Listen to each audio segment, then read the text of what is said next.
संत श्री सियाराम बाबा की अलौकिक एवं नयनाभिराम मूर्ति के जीवंत निर्माण का साक्षात दर्शन कीजिए अपने पवन नेत्रों से।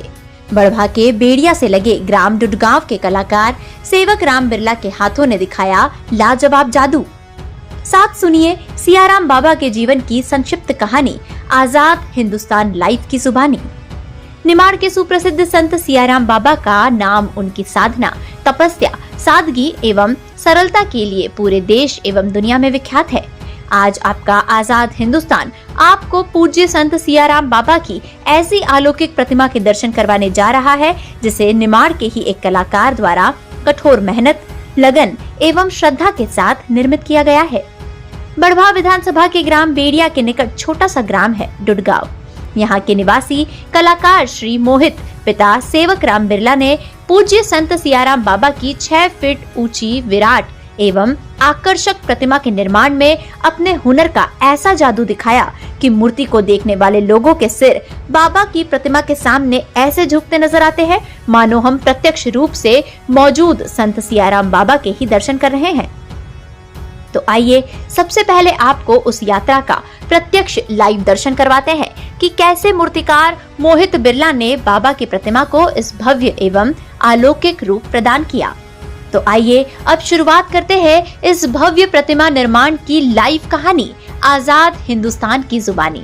दत्त भक्तों, आज हम जिस पावन यात्रा का आरंभ कर रहे हैं वो केवल संत श्री सियाराम बाबा की मूर्ति निर्माण की यात्रा नहीं है, बल्कि ये एक ऐसे महान संत के जीवन को नमन करने की साधना है जिनका पूरा जीवन त्याग, तप, करुणा और राम नाम में लीन रहा। संत श्री सियाराम बाबा का जन्म काठियावाड़ गुजरात की पुण्य भूमि में 1932 को हुआ। बचपन से ही उनका मन सांस्कारिक आकर्षणों से दूर प्रभु हनुमान जी की भक्ति में रमने लगा था। जैसे जैसे आयु बढ़ी, वैराग्य और साधना उनके जीवन का आधार बन गई। कुछ समय बाद बाबा जी मुंबई पहुंचे। महानगर की चहल पहल में रहते हुए भी उनका मन एकांत और ईश्वर स्मरण में ही लगा रहता था।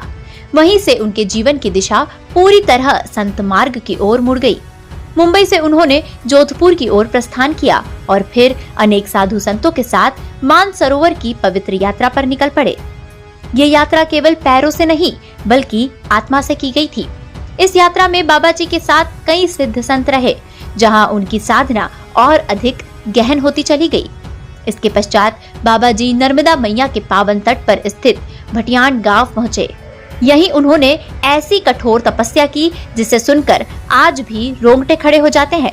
बाबा जी ने एक ही पैर पर खड़े होकर भगवान हनुमान जी की उपासना की और ये तपस्या लगभग 15 वर्षों तक निरंतर चलती रही।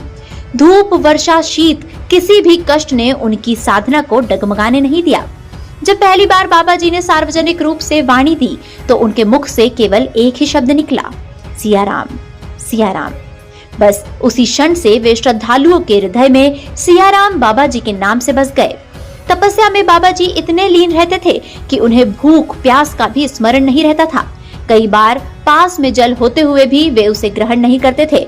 उनका जीवन ये सिखाता है कि जब मन ईश्वर में लीन हो जाए तो शरीर स्वयं ही गौण हो जाता है। बाबा जी का संगत जीवन भी उतना ही आदर्श था। उनका नियम अत्यंत सरल और पवित्र था। जो भी आश्रम में आता उससे 10 रुपए से अधिक कभी नहीं लिया जाता। बाबा जी कहते थे, संत संग्रह नहीं करता, संत तो केवल कृपा बांटता है। ऐसे थे हमारे करुणामयी तपस्वी और राम नाम में रमे संत श्री सियाराम बाबा। इन्हीं पावन स्मृतियों, तपस्या और भक्ति भाव को हृदय में धारण कर हम उनकी मूर्ति निर्माण की इस पवित्र यात्रा को आगे बढ़ा रहे हैं। प्रभु श्री राम और सियाराम बाबा जी की कृपा से यह कार्य अब पूर्ण हुआ है। ये हमारे लिए गौरव की बात है। अब आइए हम बात करते हैं बाबा की इस भव्य प्रतिमा का निर्माण करने वाले कलाकार मोहित से। उनसे ही जानते हैं कि क्या सोचकर बना की प्रतिमा का निर्माण किया और ये अब कैसा लग रहा है। हम मौजूद हैं डुडगांव बेड़िया के कलाकार मोहित सेवक राम जी बिरला के साथ, जिन्होंने अभी सियाराम बाबा की बहुत ही आकर्षक रामायण पढ़ते हुए प्रतिमा का निर्माण किया है और जो काफी दिखने में भी अत्यंत सुंदर नजर आ रही है। साक्षात ऐसा लगता है कि सियाराम बाबा हमारे सामने बैठे हैं। हम कलाकार से ही बात करते हैं। मोहित जी, ये बताइए कि आपको कैसे मन के अंदर ये भावना हुई कि मैं ये मूर्ति का निर्माण करूं? कितना समय आपको लगा, कितनी मेहनत लगी और क्या कहना चाहेंगे आप लोगों से? मैं मेरे पापा से प्रेरित होकर ये मूर्ति बनाई है, जो कि मेरे पापा कई सालों से वहां पर बाबा की सेवा कर रहे हैं, तो उसके कारण उसी लिए मैंने मूर्ति का निर्माण किया। अच्छा, कितना समय लगा आपको इस मूर्ति के निर्माण में? कितना पैसा लगा, श्रम लगा और कितनी तकलीफों का भी सामना करना पड़ा? इसमें मुझे कम से कम 1 महीना तो लगा ही लगा है। अच्छा। और पैसे की बात करें तो इसमें पैसे का कुछ वो नहीं है, मतलब वो तो अपना सेवा भाव और मन की कामना थी कि एक मूर्ति का निर्माण करें। अच्छा, इसके पहले भी कभी आपने मूर्ति का निर्माण किया था? हाँ, इससे पहले भी मैंने 1 महीने पहले एक छोटी सी मूर्ति बनाई थी, तो उससे मैंने प्रेरित होकर सोचा कि बड़ी मूर्ति बनाना चाहिए, तो कम से कम 6 फीट की मूर्ति बनाई है। अच्छा, ये मूर्ति अब कहाँ स्थापित करने जा रहे हैं आप? अभी ऐसा तो कुछ पक्का नहीं है, अभी तो घर पे ही रख के बनाई है, दुकान पे रखी हुई है। लोग आते हैं दर्शन करने के लिए? लोग आते हैं, अभी लोग सोशल मीडिया पे चल रहा है वीडियो। अच्छा अच्छा। तो उस प्रकार से मतलब लोग आते हैं।